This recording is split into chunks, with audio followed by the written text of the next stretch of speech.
Implied nude is the new nude is my favourite Phoebe Bridgers song. Hey, and welcome to Beer Christianity. My name's Jonty. My name's Laura. And I'm Malky. And joining us today, we have Jamie Cutteridge. Jamie, welcome. Hello. Hello. That's beautiful. Was that enough? That was more than enough. I feel like leaving the space afterwards was kind of unkind, actually. No prep whatsoever. Drop it into the deep end. Just makes it seem like you were unprepared, which is great. I like that. Welcome to Beer Christianity, Jamie. Jamie is a former sports journalist, or would you say you're still a sports journalist? We were talking about this earlier, and Jamie says that he has been paid to write about sports for people like the Mirror and the Independent, but he hasn't done it for a while. So would you still say that you're, once a sports journalist, never always a sports journalist? Never a sports journalist. If you can count doing post-match interviews and occasional match reports for a team, probably about the 180th best football team in England. If you can count doing that as journalism, absolutely. Then yes. I think we can officially title you Beer Christianity football correspondent. Absolutely. Like, official. Yeah. Beer Christianity's official football correspondent. He's here to talk about a whole bunch of stuff that's been happening in the world of football. Also, hey, listeners, we're back. It's been a while. I'm really sorry. I got sad again. The Jonathan Langley story. That is indeed the Jonathan Langley story. And I apologize. There is, in fact, another one that we recorded, and I just haven't edited it. So maybe you'll hear that one day, or maybe it'll be, on some behind a paywall for a higher tier of Beer Christianity OnlyFans followers. I think that's probably the next step for this podcast. The way this was going. Absolutely. How have you guys been, Melks? I hear you've been doing home decor and stuff. Yep, just been shifting some bits about, putting some flooring down, getting the old jigsaw out, using G-clamps and a hammer. Why does it all sound like sex stuff? Are we talking about OnlyFans again? That's exactly it. I'll say, did you go to a hardware shop and buy one single plank of wood and put it in a plastic bag? Yeah. Wow. So you've gone full Ben Shapiro level manly. Is that the? Yeah, well, it's the old laminate flooring. Jonty, it's dead easy. It just clicks together, just snaps together. You just let it fall out of the bag and it forms itself on the floor. It like does children. not do that. Yeah. No, you have to cut it, and when you live in an old house, yeah. None of this, nothing's square. It's all wonky, and that's not my fault. You can't live in an old house. You live in Milton Keynes. Nothing there is old. It's all 5 years old. Laura, how you been? Yeah, good. I went to A&E this week. That was fun. It wasn't fun. It was very boring. I was like, I'm fine. I did a stupid thing in which I took a saucepan out of the oven and then grabbed the handle with my hand, which was dumb. But I was very lightly burned and then ended up in A&E for the whole night. I went in at midnight and then watched the sun come up. It was lovely. I was, very tired. But I got a bandage, so... Did you? I feel like when we talk about our injuries on this podcast, we need to call Helen Painter and ask her what she thinks we should do, because I do remember the last time. I think Helen Painter's official advice would be, don't go to A&E for like one stupid burn, you moron. They will keep you there for 6 hours. I don't know. She told me to go to the doctor just because I fell down the stairs. Yeah, because you fell down the stairs and were in serious pain. Yeah, I just had a burn that was fine by the time they got round to seeing me at 4 o'clock in the morning to put the said bandage on it. So. Jamie, how has your week been? Spent 6 hours on Zoom with a load of monks and nuns today. I don't want to, hashtag not all nuns, but blimey, the level of Zoom education among that community is low. They really painful. Yeah, you wouldn't have thought it, right? You wouldn't have thought it, right? Yeah. I reckon 40% of the day was telling people how to change their Zoom name, how to put their hand up so that they could have a little talk, how to join breakout groups. I mean, bless them. I mean, literally. Oh, they should be blessing us, I guess. They should bless us. I think so. Yeah. Also, the vow of silence must make it very complicated. Someone made a joke about that, to be honest, because they said if you keep yourself muted during the talk, but just chat, go wild on the chat, basically. And they were like, for you silent types, this would be great. You can feel like you're communicating without having to break it. And then there was like some like great chat about, does that count as silence if you're taking part in a Zoom written chat? And I had no strong feelings one way or another. Oh, wow. I do. I think that's cheating. I don't think they should be allowed to do that. Yeah, it does feel like cheating. Yeah. I think it probably is. It's like fasting, but drinking fruit juice. Like, come on, man. Take it seriously. It's a sneaky little loophole, that. What I would say is I've been this gathering of religious communities. I've been to in person, and it was great. And you would spend evenings in bars drinking for quite a long time with monks and nuns, and it's great fun. But the Zoom was somewhat painful. Okay, but that sounds amazing to get to drink into the night with nuns and monks. It's really cool. Good. Also, isn't there a strong kind of beer Christianity tradition amongst monastics? There is, isn't there? Yeah, the Trappists. I think particularly in Belgium. I think there's. I guess everyone in Belgium. Well, they are big fans of the podcast over there. So I hear it's really huge. Hey, Belgium! I run a charity that has been given a convent to create a retreat space for young people, and high up on the agenda, as well as making this space safe for young people, is how do we make alcohol on sites? And also high up on the list is trying to work out how those two can ever work in the same place. I was going to say the real gold standard is how you get young people to make alcohol for you in a safe way.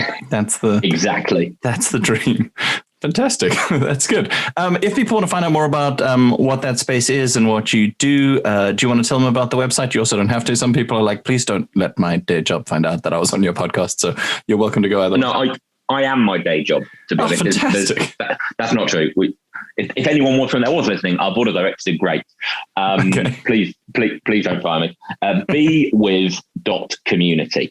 Bewith.community. There's loads on there. It explains who we are. Fantastic. And if this is your first time coming to Beer Christianity, you can find us at beerchristianity.libsyn.com, Libsyn.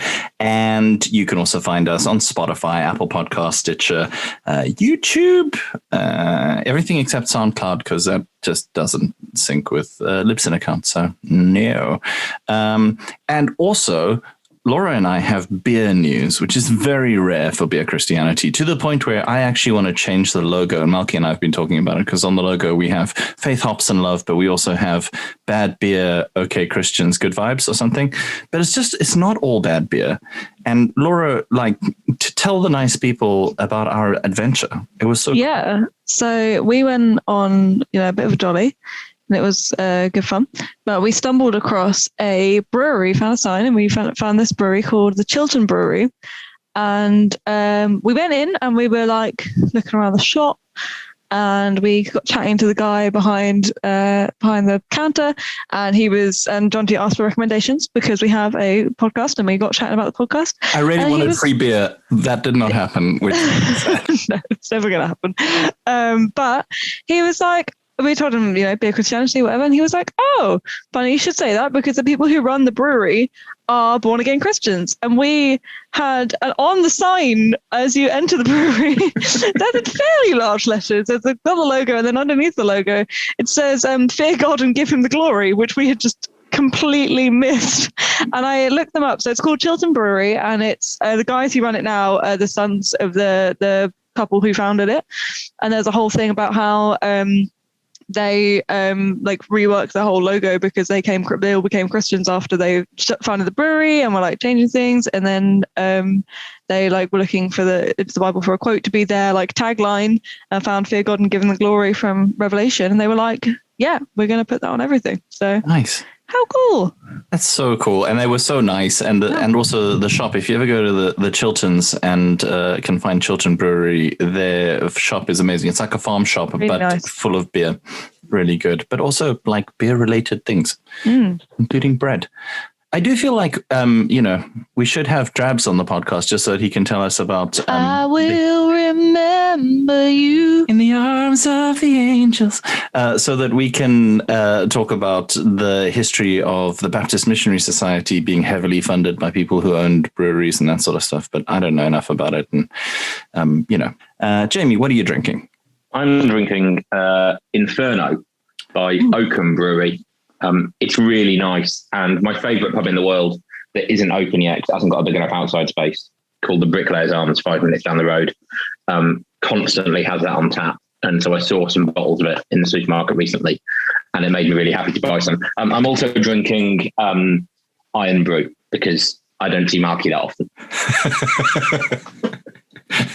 Genuinely touched. I had a Beer 52 subscription for quite a long time, and I was unable to cancel it because whenever I rang, they dropped the price. And I ended up with so much beer that I just didn't drink enough of.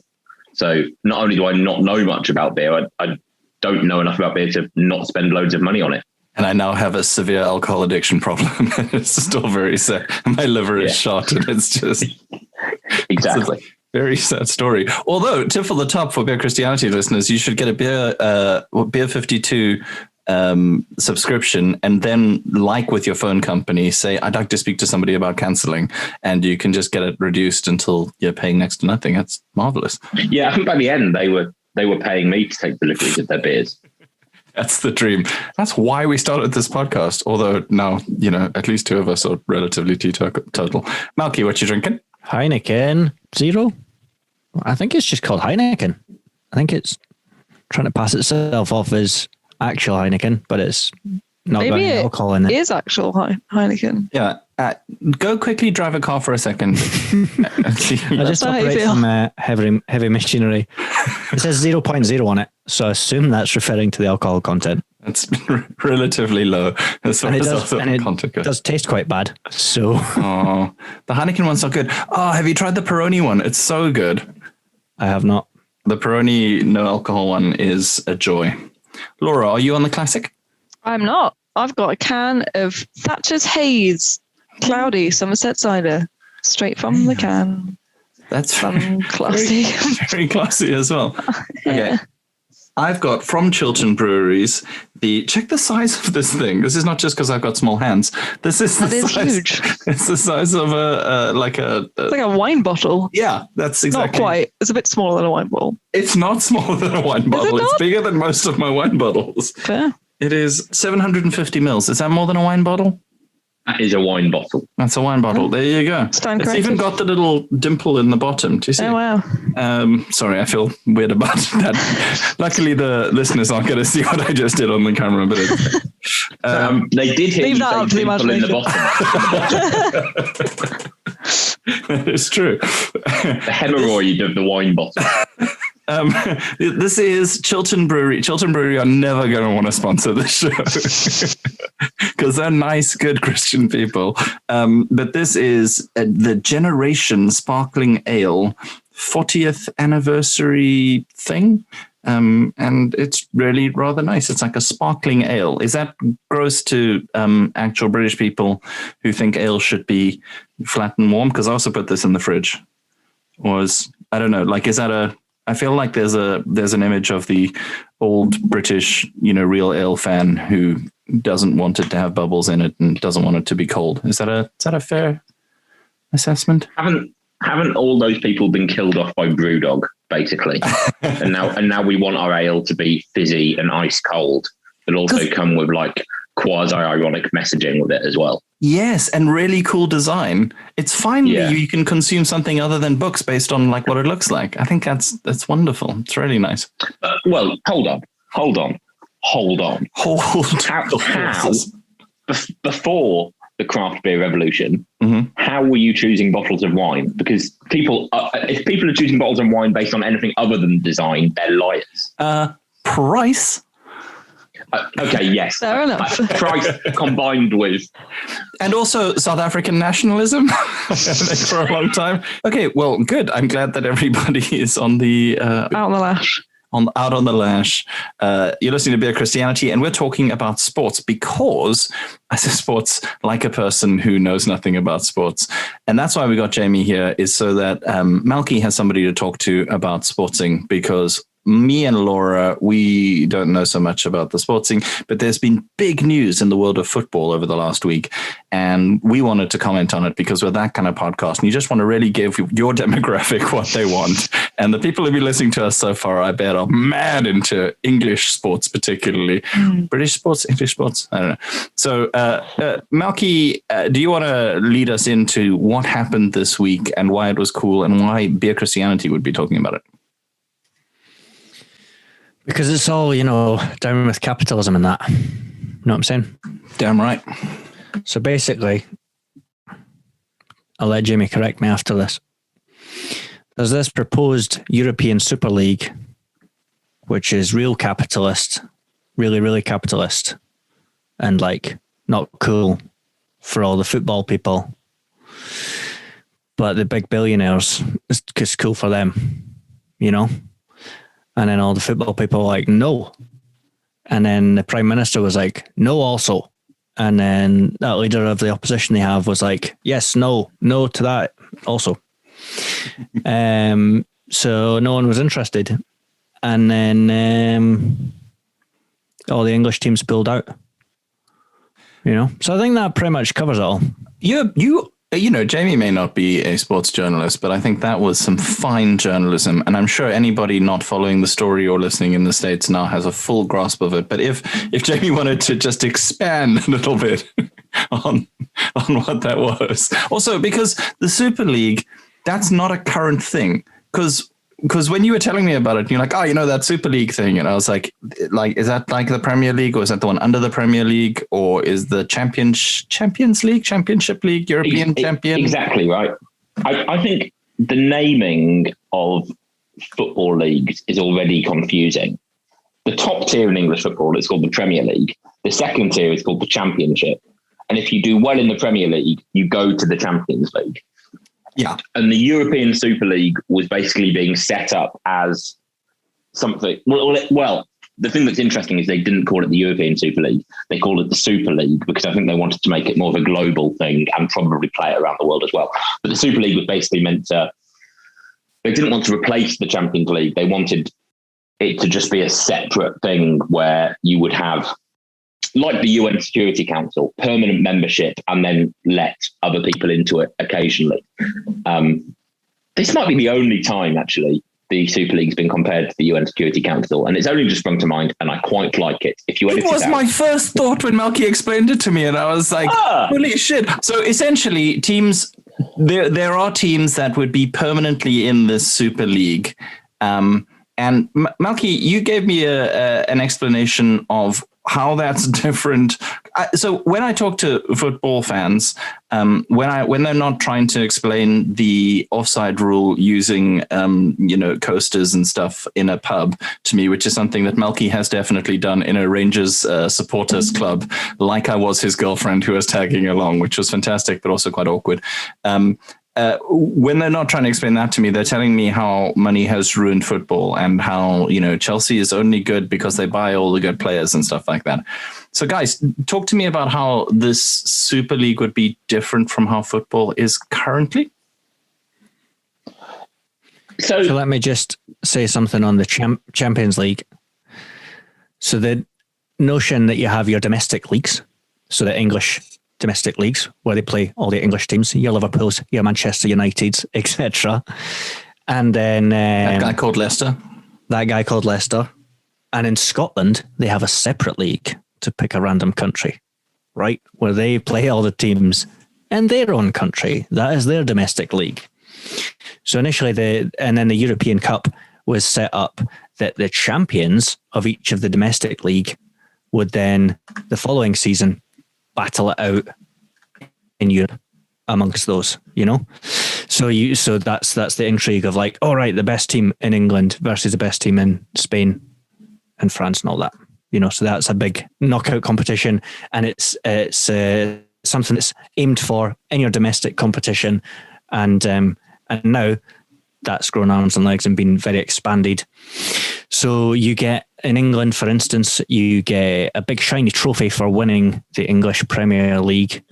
But then the top four teams also get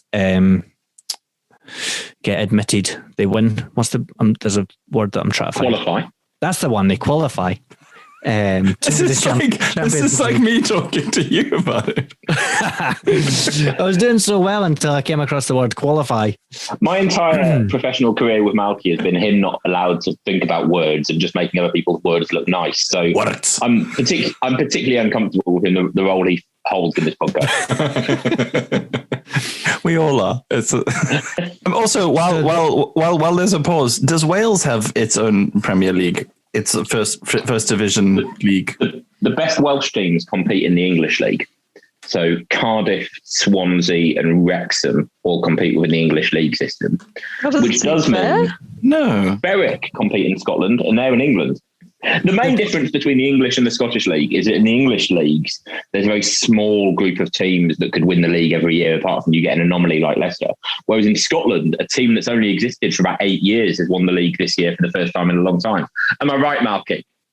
Right, this is I feel attacked. It was a slam that Malky is now going to have to explain why that was a slam. It feels like I know why that's a sick burn. Just been said, and I have no context for what this is, and I'm going to assume it's something about Rangers. Laura, I now feel like the only guy on the podcast because I know what that's about. That's Yay! amazing. Well done. I know.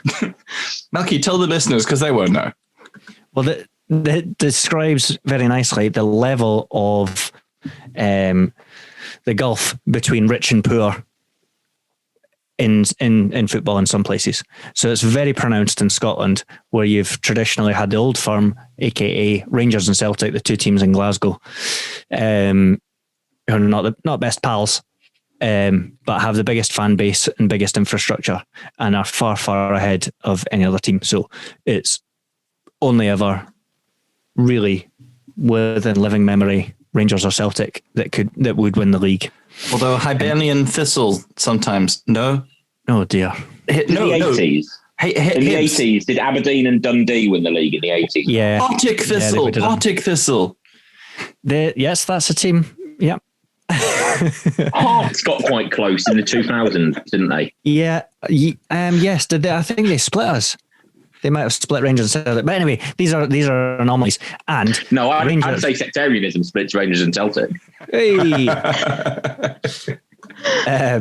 wish I knew the name of a specific road in Glasgow to make that better, but the broad generalisation I'll have to do. Wait. Oh, Malky's gone.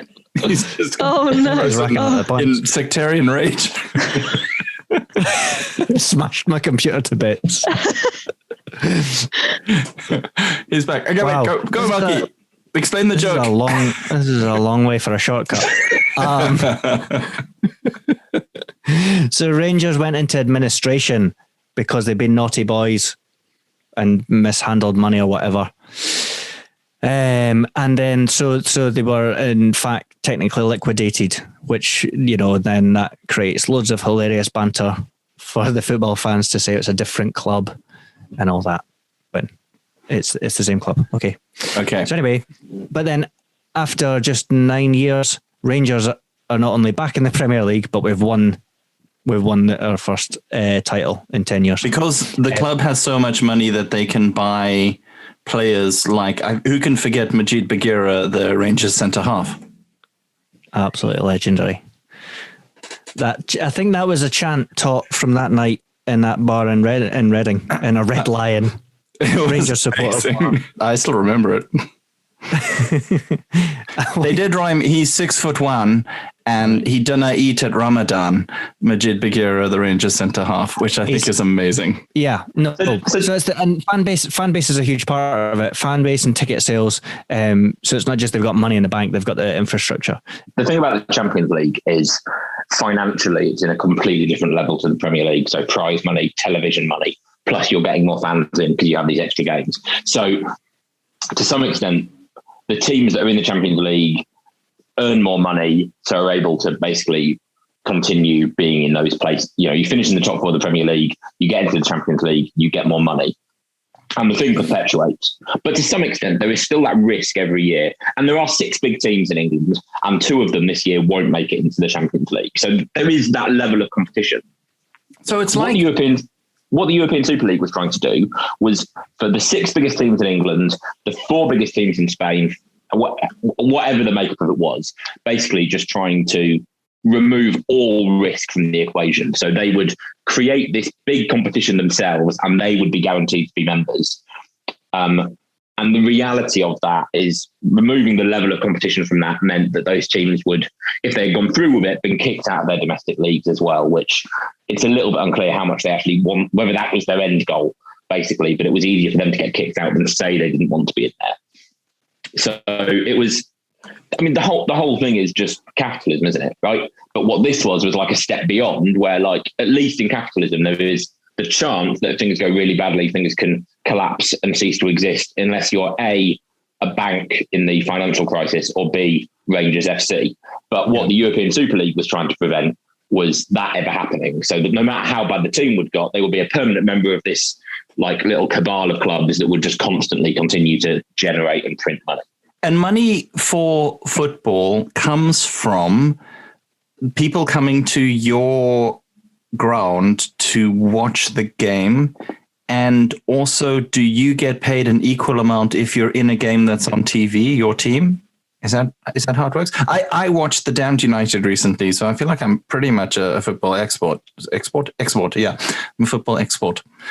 Yeah, and I'm sure what you picked up from that film is that football is very similar to how it was 45 years ago when that film was set. Right? It's very, exactly. And that there's a lot of undisclosed homosexuality amongst managers and coaches, which I think is lovely as well and really beautiful. Yeah, so it's TV is like clubs say they've had a bad year because they haven't had fans through the gates, but in reality, ticket sales are quite a small percentage of their income. Sponsorship, TV deal are the 2 big money makers.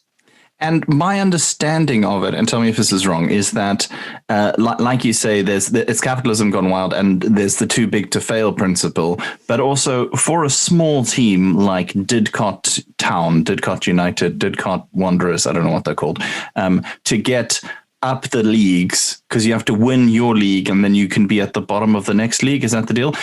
For them to get to Premier League money so that they could buy players that would keep them there is akin to somebody born in a slum in Mumbai or in a camp outside Nairobi becoming Bill Gates. You know what I mean? Like there's not that much trickle down, and you'd be an anomaly rather than just you could do everything right and still not make it to the top of the leagues if you start out with very little money. Is that the? Yes. Or is it more complicated than that? Yes, but what can happen is, so Gary Neville, a former footballer and now pundit, was kind of hailed as one of the big success stories this week with these 2 long rants about how evil this was and how it was going to destroy the game. Gary Neville, when he's not working on Sky, Sky, by the way, who have done more to distort the financial equity of football than anyone else over the past 30 years. But when Gary Neville's not working for Sky, he's one of the co-owners of Salford City, who were a team at the same level of whatever the Didcot team is. Salford City were basically at that level. And Gary Neville and his mate, it's Neville, or Paul Scott. These names might not mean anything to you, but it's all the Man United players from the 90s. They've all pumped money into Salford City. So they're the equivalent of the kid living in Calcutta who is now, doing whatever else because someone has basically just sponsored him through life and they've just poured money in. So the idea that Neville is somehow some kind of like socialist hero who's defeated this thing, when in fact, like the whole thing with like money influencing football is just a spectrum, right? And at one end you have the team that I go and watch where like 300 people turn up and the club just ticks over, like money comes in from the fans and goes out to the players, and that's how it exists. And at the other end, you've got Sky Sports and like Chelsea being owned by a Russian oligarch, Man City being owned by basically like an Arab state. And then somewhere close to like that end of it, you've got Gary Neville working for Sky that have put football basically only available on TV for people that can afford a high monthly subscription, and at the same time Gary Neville pouring money into Salford City. And I would say all that the Super League was doing, it's not done anything new, it's just slightly like elongated that end of the spectrum. So the idea that Gary Neville and Sky, and I mean, this was the funny thing, Sky and BT and all these people who cover football decrying it all day on Monday until it was cancelled, as if it had gone ahead, they'd have been bidding for the rights to show it on TV more than anyone would. So it was a very odd situation. It seemed very strange. And as I understood it, and I was talking to Malky about this earlier, but I wanted to kind of raise the idea of, if the money comes from the fans, from TV, and if TV is ultimately about viewing figures and ratings and advertising reach, my takeaway was that these people are protesting because they know that they will watch the games if this goes ahead. Like, the reason why they know that this will destroy football as we know it is because these clubs will stay super rich. Why? Because the fans will watch it, including them. And what they were asking for was the nanny state. What they were asking for was intervene, protect me from what I want. Laura, can you read the Bible verse that I asked you to find just to illustrate my point here, and then we can get our football pundits to respond. But that's my thesis. And now if we can just cross to today's reading. Of course, to Bible Corner. How many do you want that whole chunk? That whole section is That whole fine. section, cool. So we have Romans 7, verse 15 to 20, and in a first for Beer Christianity, a live Bible reading, which begins with, I do not understand what I do. For what I want to do, I do not do, but what I hate to do. And if I do what I do not want to do, I agree that the law is good. And it is no longer I myself who do it, but it is sin living in me. For I know that good itself does not dwell in me, that is, in my sinful nature, for I have the desire to do what is good, but I cannot carry it out. For I do not do the good I want to do, but the evil I do not want to do. This I keep on doing. Now if I do what I do not want to do, it is no longer I who do it, but it's sin living in me that does it. I'll be honest, I read this before I sent this to you earlier, and I was like, that's a lot of words. So I want to be a good person, but I can't be a good person because it turns out even when I want to do the right thing, I end up doing the wrong thing. And when I want to do the right thing, when I don't want to do the wrong thing, I do it anyway. Yeah. So is this a perfect case of natural sin, the total depravity of man, and the need for the law to correct? Could I add on to that as well? I've stuff about Boris Johnson getting involved with this stuff. I've read the headlines, don't really know what the situation is. Like, can the government get involved? Have the government get involved? How? Because it doesn't seem like that's something they're able to do from my understanding of how football works. It's not exactly, very much doesn't seem like a government controlled thing. So Great question. Yes. Yeah, I think that's a really good question. And I think it was very unclear, even when those statements were being made, it was really unclear what the reach of the government was. I mean, the FA is a public body, and the FA would have been on the side of the government and would take steer from the government and could have basically banned those. I guess what could have happened is they could have banned those clubs from taking part in the FA competitions, and then the government could have stopped those clubs having a license to hold spectators and compete outside of FA competitions. But in reality, I don't think it was ever going to get to that stage. I think I love the parallel you've drawn there, John T. I think verse 21 of that reading would say, and even if I don't do this, it won't really matter because billions of people in Asia will do it anyway. I think that's from the Bad News Blues Bible, I believe. Exactly. I think I wonder if there was definitely save me from myself, but ultimately the importance of matchday fans and fans based in the UK has just lessened and lessened over the years. And this, especially if games were going to tour around the world, was only going to... I wonder if part of it was save us from ourselves, and part of it was and keep making me really important, because the moment it is, the moment these clubs are to some extent rooted in local identity. Now that has lessened and lessened over time. But if they're not even competing in domestic leagues, that link is, further subsided. And so, for loads of those fans, and I think you saw that quite a lot of the outside the Arsenal game last night, there were thousands of people up there in North London. that Arsenal already doesn't feel like a club as rooted geographically as a lot of others do. And I think this would have just continued that kind of erosion that's happened over the last 20 years. I think I'd like to just jump in. Oh, sorry, Laura, you go. I was going to say, I wonder how much it's like it bleeds into the kind of threatening of the white male working class identity of like, because to be fair, like that's how I view football. Of like what you're describing of it, like not really being necessarily like a match day thing of like people going to football. I mean, obviously last year hasn't been that, but like when I imagine like football fans and stuff like that, it's the local guys who are like, you know, like I'm from Crawley. It's like the local people who are there who are like supporting it like on the ground there. And like for big clubs like Arsenal and things like that, I wonder how much of it is that anymore, because like even like my dad comes from a long old line of Manchester United supporters, but like we don't live in Manchester, so like, you know, it's that kind of thing of like how much of, and you know, with that European Super League, how much of that is just threatening that identity.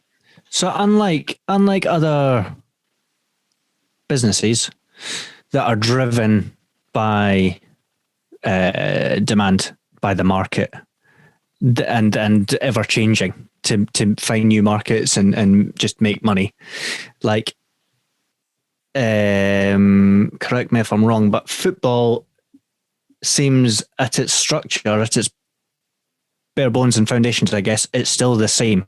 It's still, you still have your local teams who, even if that's, you know, Arsenal or Rangers or Man United or whoever, who are based there geographically, and they play teams in their country, and you qualify for a European competition, and you know that basic structure. You've got the FA Cup or Scottish Cup or, you know, your national cup. That those things are the same. So obviously, no doubt changed in how it's broadcast and who has access to that and TV rights and all that. But in terms of what the team's doing, it's the same basic thing, and therefore the stats can be similar, and you can look back at, you know, who's won the league in whatever year and all that. Whereas the Super League just feels like a monster that's jumped a level, and you no longer, because these games are exciting. So if you've got Real Madrid against Man City, then it's I couldn't quote an actual fixture from the Champions League. What a nightmare! We'll edit that in later. But that's exciting because, like, oh shit, they've got to the semi-final, and it's the huge teams clashing against each other. It's not just like, oh yeah, we've got Real next week, and then in 4 weeks we meet them again, you know. And again, the results of what will happen to what you can achieve. I guess you get the trophy if you get top, and that's kind of it. There's no point in playing for third and fourth spot and things like that, or fighting for relegation. I'm imagining Tottenham and Arsenal will just be languishing down there. Yeah, I think on one level it was like fundamentally flawed as a competition in terms of like just not a particularly interesting way to structure it, as well as being like structurally unfair on teams unable to break into that. There are interesting arguments that across Europe, so many of the leagues are dominated by one or two clubs that you do need some kind of major shake-up in order to renew competitive kind of energy there. So in Italy, I think Juventus have won the league for the last 9 years. In Germany, Bayern Munich have won it for the last 9 years. So actually removing them from that, I'd probably say I wouldn't be overly against this if there was promotion and relegation from it.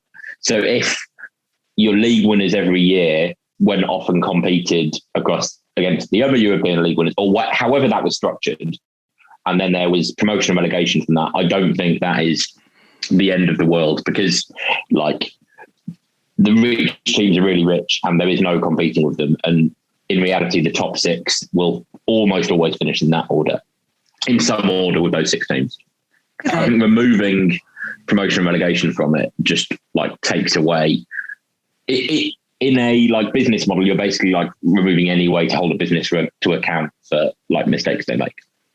It feels like to me like, yeah, like exactly like removing the relegation promotion stuff from it just promotes a kind of laziness in a way of like, you're not going to get the people who are necessarily like if there are, I don't know if this ideal football player ever exists anymore really, but like the people who are very, very, well, I mean, clearly Malky's just done a lovely display of pointing at himself because he is the one, but like the kind of person who is just really into the game and like loves playing the game and stuff like that, it seems like something that's, if there's no prize of competition of getting in, it doesn't seem like that's I mean, obviously the playing is money, so like people are going to want to get in because of money, but like it feels like it loses an edge in a way of like just not having that competitive spirit to it. Like it just seems like the lazy people who are just going to get richer and richer, like landlords. It's also just like an entirely arbitrary set of teams done at a particular like moment in time based on which teams happen to be the richest at a moment in time and which teams' owners just happen to be mates at this moment in time. I think one of the interesting things from the UK, from the English perspective, is that out of the 6 clubs, 3 of them are owned by Americans, where the professional sports league doesn't have any promotion and relegation. So you look at like baseball, American football, hockey, basketball, you've got permanent teams who have been permanent forever, and no one ever leaves that. You just get new ones added in when they want to create more revenue. And correct me if I'm wrong, are those the same 3 people who are like on the board of chairs for the European Super League? Yes, they're like, so the United one in particular was the one like really driving that forward. And all of those owners also own American sports teams. So the United owners own an NFL team, the Arsenal owners own an NFL team, the Liverpool owners own a baseball team. So like, it's not right. So like people who are rich enough to afford a football club and keep pumping money in it to keep it successful are trying to create a way to protect that investment and mean that the value of their thing doesn't go down. Like, that's not a surprise. Of course, they're more interested in that and their investment than they are the historical competitive nature of the English Football League. So, Jamie, NFL, I believe that's like some communist utopia because they have the draft. Tell us about that. Just like in Vietnam. It's exactly like that. And then you get draft dodgers. So you get people who, if you don't want to join the NFL, you pretend you've got a bad knee. Yeah, or bone spurs. Bone spurs. And then, so yeah, if you don't join the NFL, you become president 50 years later. I think it's how it works. That's amazing. It's a land of opportunity is what it is. Truly is. The NFL, it's communist in so much in that revenue is shared between all 32 teams pretty much equally. Seriously? Holy shit. Yeah. So there's like revenue across the league is then split, and then there is like a percentage of your own money that you keep, and then the rest of it goes into the central pot. Sorry. So Jock America is more socialist than working class Britain, just to be clear. It goes beyond that, right? So there is also the players' unions over there are incredibly strong. So it's not just that the revenue is split between all 32. Yeah, exactly, right? It's not just that revenue is split between all 32 teams equally. Revenue is negotiated every 10 years, the percentage of revenue that goes to the owners and the percentage of the revenue that has to be given to the players as salary. How are Americans afraid of socialism when they love football? Sorry, this blows my mind, Jamie, honestly. So to some extent, like the draft is one of the in terms of like American football being like communism, the draft isn't the interesting bit. It's like the economic model where like everything is like, this is how it has to work. I mean, to go alongside that, there is a salary cap that teams have to stick by. So this is how much you're allowed to spend on salaries this year. So no team can like dwarf other teams in how much they're paying players. And then at the end of each season, the best teams go and compete for the Super Bowl. The worst team. So if you're the worst team in the league the previous season, you get the first choice of all the players coming out of college that year. So the worst teams are then like advantaged competitively with the best players coming out. So when we say like, but British sport is getting Americanized, that is incorrect, because if it was, it would be getting fairer, it would be getting more egalitarian. I'm immediately going to become a fan of the NFL. Who's in the NFL that I can be a fan of? Somebody give me a name. It's a cool team. Support the Green Bay Packers because they're basically owned by the fans as well. Cool. They're like the only American team with like an interesting ownership structure. Is there a version of St. Pauli, the German team, who are just super alternative and also support Palestinian rights? And is there? No. Green Bay would be like the closest to it because they're interesting ownership wise. Like you don't get fans doing any kind of interesting political demonstration. In fact, what you do get is there's a month of the NFL season called the Salute to Service month, where teams put like camouflage on their uniforms. No. Oh, America, I was so But that's why. We're rooting for you. We're all rooting Before for you. every game, they sing the national anthem. Which, by the way, America, that is what it's like to be in a cult. Just so that you know, It's really weird. So that, but then that shows the context in which Colin Kaepernick first obviously taking the knee. That's why that was so massive, and everyone got so upset because took the knee and hasn't had a job since.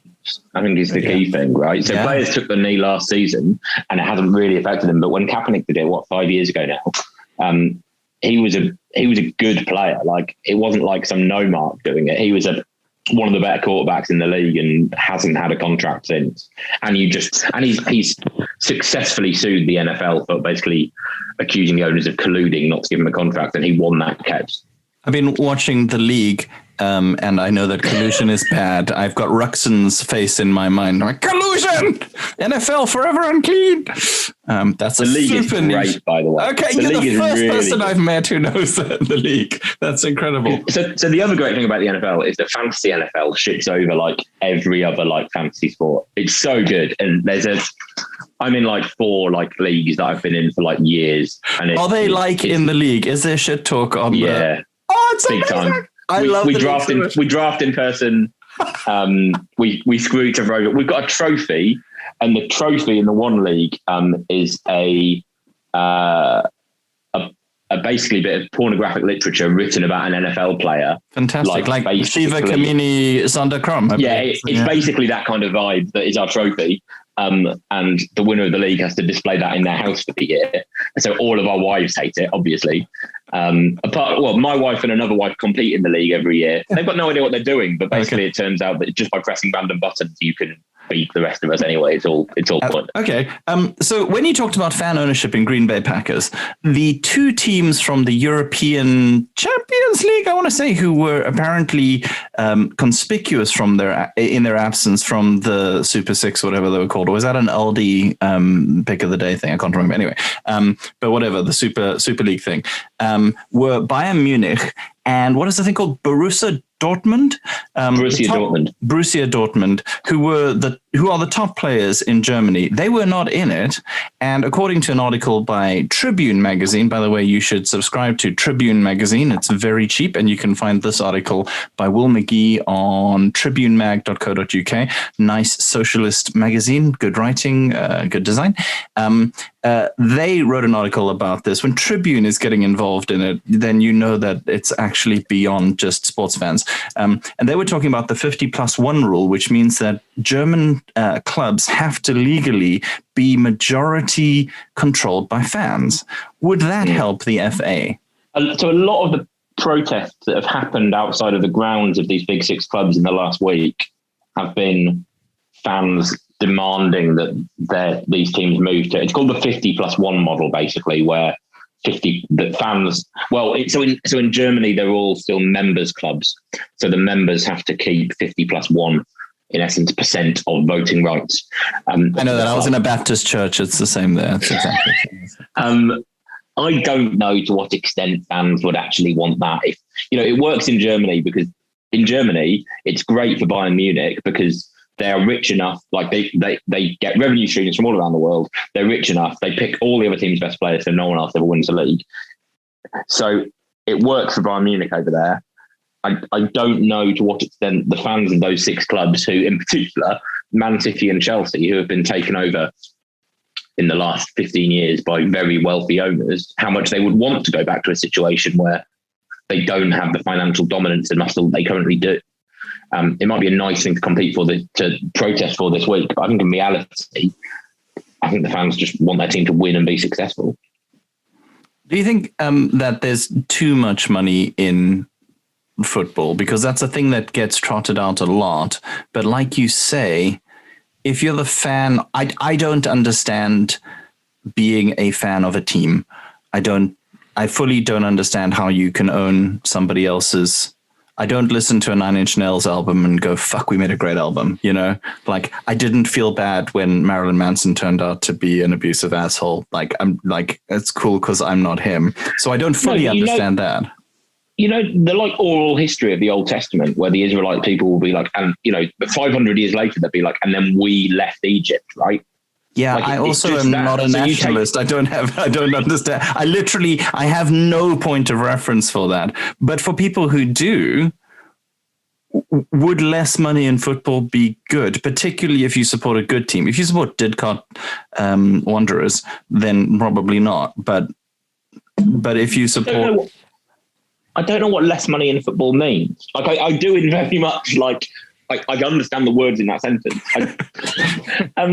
Ultimately, it's an entertainment industry, and like the money in football is the money that football generates. So, like, I don't really what do they want fewer people to be able to watch football? People used to be annoyed that players were paid a lot, but it's kind of like being annoyed that the actors in Friends get paid $1 million an episode when some producer is going to be pocketing that money anyway. Like, sure, distributed equitably amongst the fans. I watched the documentary Sherpa recently, and it was so bizarre to see how somebody goes from being, I really care about the Sherpas, to a union-busting, scab-promoting scumbag of a climbing operator as soon as they organize and decide that they don't want to climb anymore.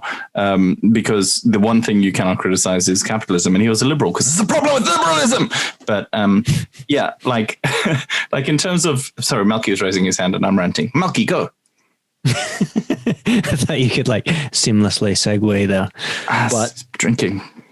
I think the more money in football or too much money in football thing, again, baffles me in terms of a proper rationale. Like it feels like that's the same thing of like, oh, they've all got fancy haircuts now.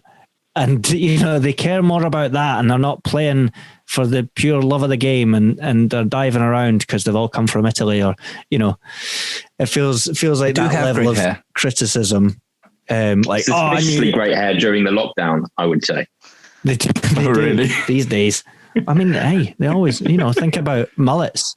Yeah, I am super impressed, by the way, for like it's Formula One and like international top league football. Like, how are these motherfuckers so good looking? Because those guys are good looking as well. Like, you're good at something and good looking. That's a rare thing. Like, I'd say what God is shining on them. One of the most comforting things about English football is that our best player for the last 5 years has been Harry Kane, who isn't very good looking. And that after growing up on basically a diet of David Beckham, Harry Kane feels very. The other lovely thing about Harry Kane is that all of these other footballers were clearly getting haircuts throughout the last year when they shouldn't have been. And I think 10 days ago, Harry Kane turned up for the first game since hairdressers were allowed, and he'd had a haircut. And I was like, oh, you're just so pure and just like a normal, weird looking bloke. That was really sweet.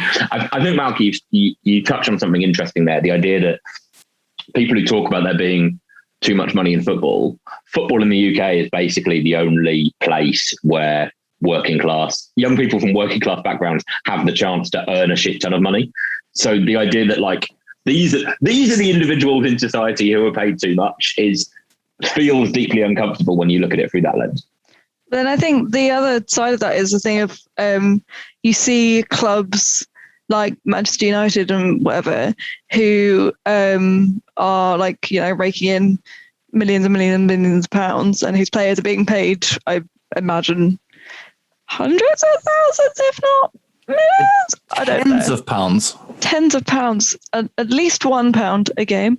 But then the cost of like season tickets and tickets to go see matches are astronomical. Like there's, you know, I know people, I had friends at uni who were really big Southampton fans who like were really in it for like the teams and the games and stuff like that, who couldn't afford to go and see the games because they were like far too expensive for them to like afford a season ticket and stuff like that. So I feel like, yes, I think a lot of it is of like, and I've definitely been the one for being like, I can't believe football players are paid too much, and like you make good points on that. But when it comes to being the fans not being able to afford to go and see matches, that doesn't seem right. Yes, but the prices are set, I guess, at a level where the clubs know they'll sell out whatever, right? So and the clubs just aren't bothered that grounds are now filled with probably newer fans than they were 20 years ago, because they're probably not filled with people who have lived around the ground their whole life. They're filled with people who live 10 miles away in the suburbs in the really nice houses who can afford to do it. Is that a thing? And if Go. What do you mean? Sorry. I know a lot of people who are fans of Liverpool, Manchester United, Liverpool City, and even a Coventry fan, none of whom have ever lived in the area. It seems to be you pick a team based on the team your dad supported when you were 13. Is that right? Is that any geographic? Yeah, I think yes. I think probably there is a section where that is true, but there is also if you live near to a big club, there's a decent chance you support them, and there's a decent chance that 20 years ago, 30 years ago, you'd have been the guys going to that game. And if you do set the prices lower so those people can, so it is a more equitable about who can afford to go. The people who are richer would find ways to make sure the tickets get to them rather than anywhere else anyway. I don't really know how you could set it up in such a way where you could have a broad spectrum of fans there. I'm not saying that's right. I don't know what the mechanic is. I have another analogy that's like the Security Council. I think that's like getting angry about gentrification rather than getting angry about, capitalism and landlordism. People are always going to, if they have more money, they're going to be able to buy in areas where the stuff is cheap, and then it'll get less cheap and you won't be able to afford there. And the idea of gentrification is bad rather than paying rent and landlordism is bad. It's the same thing. It's kind of like money in football isn't I don't know. But Malky, is it different in Scotland? Well, I'd say it was interesting, the geography or the familial links for me. I would be surprised if that wasn't just because people move around more these days, as the generations. Yeah, Jonty's moving around for the sake of the listener. Because, especially in Glasgow, then it's where you live, who your family is, what religion you are. There's, you don't choose who you support. Those things are dictated to you. You're predestined, I believe, is the absolutely. So yeah, even though we moved away from Glasgow when I was 5, and then I grew up mostly in Edinburgh, and now my son, born in London, lives in Milton Keynes, is a true blue through and through. All right, Daddy, I love the Rangers. Yeah. Apples and pears. That's literally a pretty good impression. Yeah, it's still with it. It's a family thing. So therefore, there's the tradition in that. It's not as cynical as just picking big shiny teams, right? Or maybe that is more of a thing these days, Jamie. I don't know. Yeah, I wonder if if your pet. I think there is a thing about you support your dad's team to some extent. I think there's probably also maybe if your parents weren't particularly into football, then you probably just support whoever's good at that time. I think what I was going to say is one of the interesting things about American sports at the moment is that certainly among basketball, which I'd say is the most online of sports, if that makes sense. I'm spending quite a lot of my time buying and selling NBA NFTs at the moment. NFTs, non-fungible tokens. Is that the thing where you can buy tweets? Yeah, that kind of stuff. But they're doing that with videos of NBA players. It's weird. Anyway, but that's a whole other podcast. Yeah, but among basketball fans, where the online world surrounding basketball is probably, because basketball fans tend to be younger and more tech savvy. Support for teams is basically secondary now, and you support the players that you like, and when those players move, you just follow them to that team, which isn't something that I've seen happen in basically any other sport apart from basketball. So LeBron James, he's a basketball player? LeBron James, exactly. Steph Curry, Russell Westbrook, all these players, those players are bigger than the teams. And I think Actually, I'd say the two examples of that in football would be Cristiano Ronaldo and Lionel Messi. I think you probably find people who just follow Ronaldo around from team to team. And you probably find people that support Barcelona because of Lionel Messi. But then, Jamie, I think like you would kind of keep an eye on, or, you know, watch or buy a shirt for fun, for a second shirt or whatever of your Messis and Ronaldos and things. But I think those two are the only players that really exist for in the same way. Like, certainly if you look online, there are like big, like Mourinho diehard account. A Ronaldo diehard account. There is also a weird Mourinho thing online as well, which is a slightly different world. But like, I don't know if that quite happens with anyone else. But that's the thing, actually. People love managers in a way that I do not understand at all. Gareth Southgate had like such a fucking moment back in, I don't know, was it the World Cup? 2018 World Cup. Like, people went mental for Gareth Southgate, and everyone in Crawley was like, "Oh, he's a Crawley boy," which is a lie. And if you tell yourself that, you're wrong. But like, everyone was like, those waistcoats, everyone loved it. Crazy. So weird. And there was that one who was big at Celtic, Melky, who I always think was a Rangers manager, and then it makes you sad. Who's that guy? Which one? Was it Neil Lennon? Neil Lennon! That's the one. Yeah, which I always say, and then you get sad, and I will try not to do that. But then, yeah, his story's pretty grim because, he was playing for Northern Ireland and Northern Irish.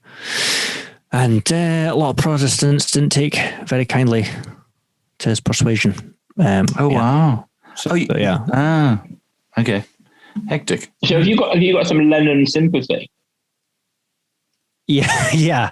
For those events in the past, he's as a human being. detribalized. He's been deprogrammed. And also because he's like, you know, he went out with his tail between his legs this season. So, and you know, the Rangers fans were begging him to stay because he was doing such a horrible job at Celtic this season. Yeah, would you have expressed this opinion 12 months ago? Yes. Yeah, when you're talking he got bullets in the mail. Like, you know, he was, you know, that was bad. Oh my gosh. From paramilitary. Oh, Laurie, you have no idea. These guys are like the Scottish football thing is like Northern Ireland feels like a very chill place compared to Glasgow and Iran football. It's so weird. Like, and again, for somebody who doesn't really like, you know, you were taught to, you know, Catholics aren't real Christians, but weren't taught to hate them in South Africa. It's like, you know, there's almost no hate in South Africa when I was growing up. So that's what I hear.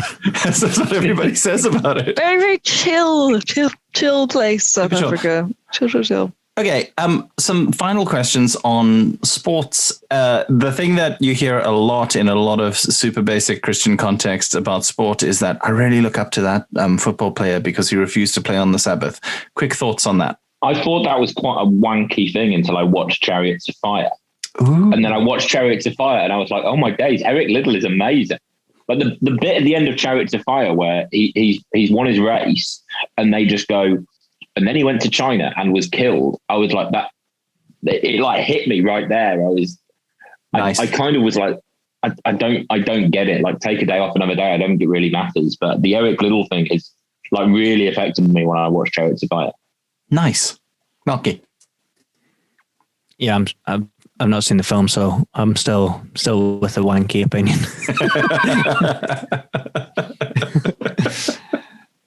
I mean these days as well, because it's like, I guess back in the day when the vast majority of games would take place at 3 p.m. on a Saturday, and you would get the odd occasion it'd be controversial happening on a Sunday, then, you know, and you might take a stand or whatever. But these days fixtures are all over the place, and it feels like you're just picking a random day that you're refusing to work. But yeah, I mean that's not my style of Christianity, so I don't really get it, you know. I don't know to what extent anyone really does that anymore. The example I can think of for that at the moment is Dan Walker. Yeah. Who, the commentator, still refuses Who is a Crawley boy? Confirmed Crawley boy. Yeah, his dad is the pastor in Crawley. Huh. And he won't host anything on a Sunday, so he's turned down numerous things to kind of keep that. And I met him and he's really nice. So I'm not going to say he's wanky, but I also think for me, pastors work on Sundays, and you know, like we're all screwed if they've got it wrong. I feel like that's almost. It's funny though, isn't it? Because would you feel differently about this if a guy or girl, women can play sports nowadays? Guy or a lady? It's like that gal. James Acaster. He or she. He or she. Would you feel differently if they, which I believe is Yep. Nice. Would you feel differently if they were like, I don't work Fridays because Fridays is the day that I turn my phone off and I dedicate to just spending time with my friends and family. Something in me would have more sympathy for that person than it's a Sunday, because it would feel less like dogmatically religious. But in fact, it's someone choosing to make that commitment and be like, this is the day where I deliberately do nothing. Do you know what I mean? If I do worked with that person, I would dislike them immensely. Yeah. Although, Laura, you have taken off the last 25 Fridays. I know, but that's because I've gone on road trips with you. I've deliberately taken that as holiday. I've not gone in and been like just actively decided that I'm not going to work on Friday for the rest of my life. I don't think I would have more sympathy for them, because I would say, go fuck yourself, be a little bit more flexible, you know? But I'm a Protestant, you know, and an actual Protestant, not an Anglican. So, you know, I actually am not sure that there is anything special about a specific, you know, space day person. You know, it's kind of like, you know, much as it's nice to pretend the liturgical calendar means something, it doesn't actually mean something. Like, it's just a nice kind of framework for me. Anyway, for me, I don't know. Final things. Why support a sports team, and is it as bad as nationalism? I was about to say, well, supporting a sports team never leads to a war or violence, but that's obviously not the case, as we've previously discussed. And Honduras went to war over a game, I think. Did they? Well, Uruguay, yeah. It was one of the Latin American teams, yeah.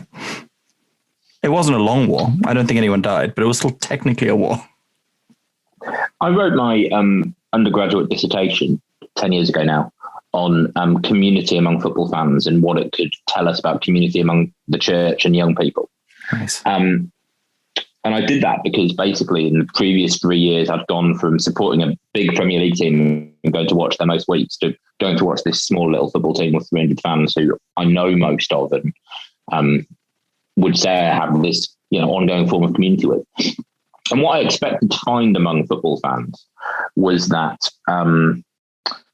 basically the correlation between how strong the sense of community was would be really in line with how small the club was. So the fewer fans you had, the bigger the sense of community was. And that isn't what I found. What I found was the stronger sense of community among football fans was much more linked to this story that you all bought into, this shared sense of history, much more than how many fans you happen to have. So the really strong set of community was like among Liverpool fans who would have this, you know, the Hillsborough disaster would be, you know, like we were talking earlier about like this Israelite like passing down story. It would be this like shared narrative, this shared tragedy that they've all lived through. Yeah. And I'd basically say anywhere you can find that in society is a good thing. Anywhere you can find this community, anywhere you can find this like shared story and set of values to like get you through the week, like whether that's by watching sport and swearing at a referee for 90 minutes, or whether that's by going to church and swearing at a pastor for 90 minutes, like however you do that, that to me feels like an objective good that is worth persisting with, even when like the worship is shoddy or your team can't find a centre forward.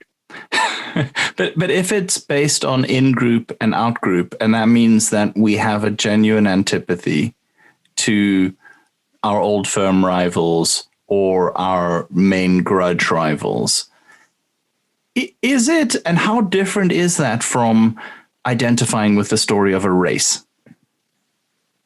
But how often is that antipathy like genuine, I would say? Like football hooligans is a thing. Like when you think hooligan and you say, what word should come before hooligan? You don't go croquet.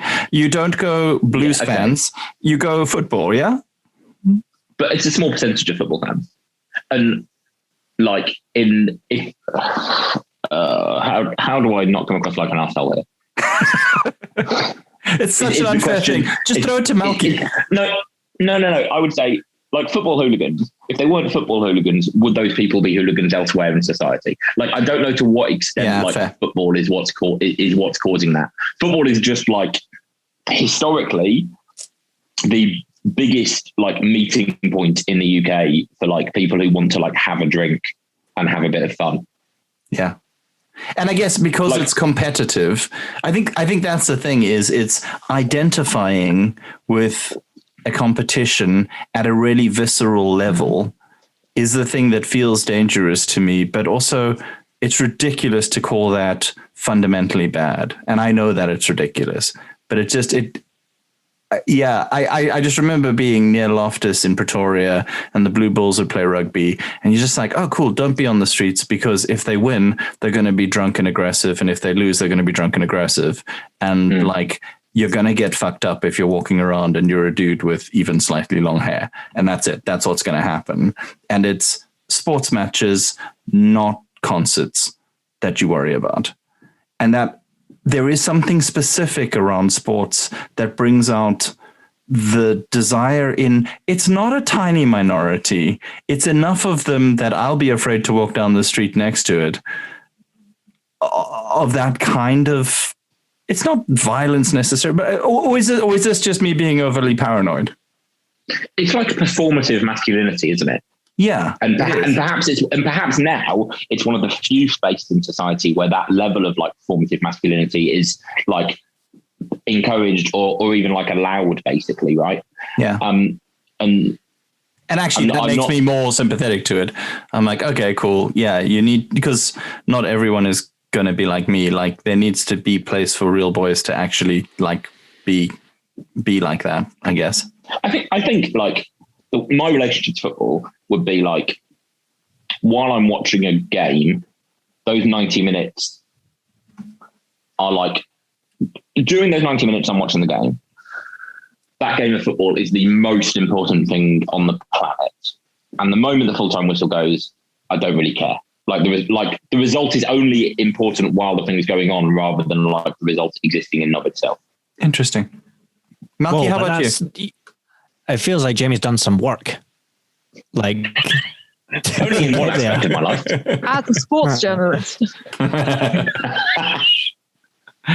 No, but Malky, you've also done some of this work, and in possibly a slightly different area. Like, and again, also motivated by your faith, really. Yeah. I guess it's kind of pragmatism initially, years and years ago, because it's not just the final whistle goes, it's like properly frustrating, you know, when you see your team lose or narrowly miss out or whatever, and investing a lot in that is part of it. But also, I don't know, the Rangers and Celtic example is just so extreme, like just stuff online of your average fan, maybe, even if it's not heavily sectarian, it's pretty hateful and prejudiced and tribal in a grim way, and everything's filtered through that lens as well, and especially with Scottish football being quite a small pond, then it's, you know, it's perfectly normal for I think an average fan, if I'm honest, to be like, oh, that pundit, you know, he's got Celtic association, so, you know, he's talking shite, and vice versa. He's a Fenian bastard? Is that the term that I believe I heard in that pub? Is that a thing? I think Fenians are quite good. I've got a positive... How much of your football knowledge and experience is based on this one experience in this one pub? Like a lot, I'm not going to lie. Like a huge amount. I mean, so yeah. So yes, I'm not using terminology like that because it's hateful. And yeah, that's how I see it used, you know, and it brands types of people and referees because they've, you know, got some vague association with one side or the other. And everything's biased and everything's us and them. So that side of things is pretty grim. But there's I do see the benefits and Jamie's side of things. And I'm still a fan. You know, I still support Rangers. I've not been to Ibrox in a long time because of where I live. And so I can't talk about the actual vibe there. But like a lot of the songs that I grew up singing are banned by the government now. So as actual hate speech. Yeah. I learned some of those songs in that pub. They are both hilarious and terrifying. And also, like, if you don't really see much of a difference between Protestants and Catholics, you're just like, this is so weird. Like, as a thing, like, so strange. And I remember just that weird like microcosm, because I remember chatting to you, Jonty, and your experience of Scotland. I think I'd only been tea in the park, and just like, some of the most nationalist, but like in a mostly nice way, people. And then, but like weirdly nationalist. The biggest sporting event between the two biggest teams in that country, you won't see a Scotland flag. You'll see an Irish tricolour and a Union Jack, which is so weird. Also, at Tea in the Park, when the Wu-Tang Clan came out on stage and said, "Hello, England!" that was maybe my favorite moment. That is incredible. I think it's the only time the Wu-Tang Clan have been afraid. Laura, final thoughts on sportsing? Who were the Green Bay Packers? Green Bay Packers. They've got a new fan. I think they sound pretty cool.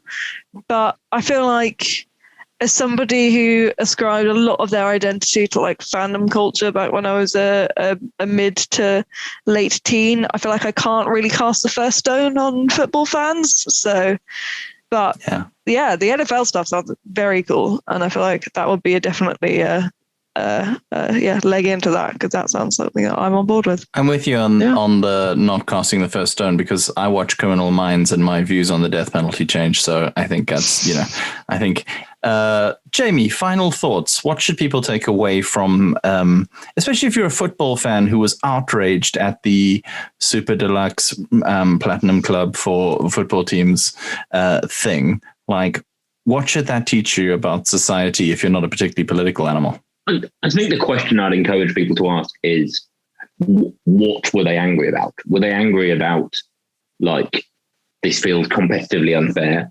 Were they angry about this is going to lead to the rich getting richer? Or were they just angry because they're scared of all change? And I think all three of those are like not disastrous ways to approach this. But the competitive thing, I think, for me is that that's not great. I think if your concern for this is, well, football's now all about money, like that's been the case for the last 30 years. One of the things I found interesting in the last week, as the protests have gone on and clubs have demanded change in ownership, I think, like I said earlier, anyone who is rich enough to own a club at that level and rich enough to continually invest in it would be making the same choices as the owners who did this week. So the phrase in football that's used quite a lot is the game's gone, which doesn't really make any sense and is normally used about VAR, which is an entirely different podcast. I know about this. It's also it's because football is a thing where you can say, well, now we're playing football, and this is a game of two halves. Like, it's like stating the obvious is the mantra of football. So that seems perfectly reasonable. Like what's happened this week is no different. It's just the next step in the last 30 years of football. There's a great book called And the Sun Shines Now.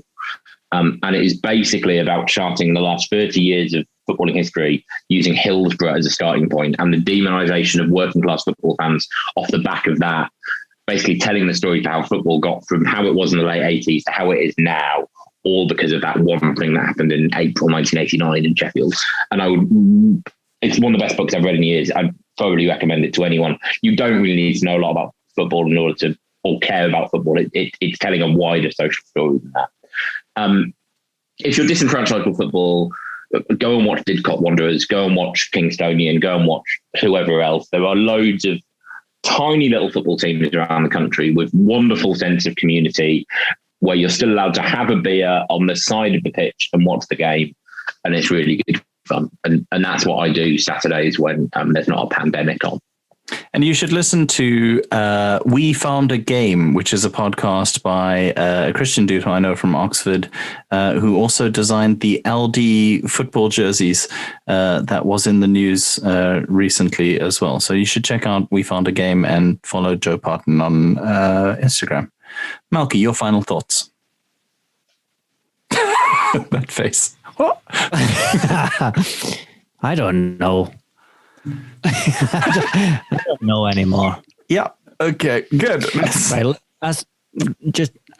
Hey, straight off the cuff, Melky, as a final statement, could you use the controversy of the last week with the Super Deluxe Mega Premier League to radicalize some of our listeners politically, please? Yes, because, everyone is furious about footballers earning thousands of pounds an hour and NHS nurses earning less than that, right?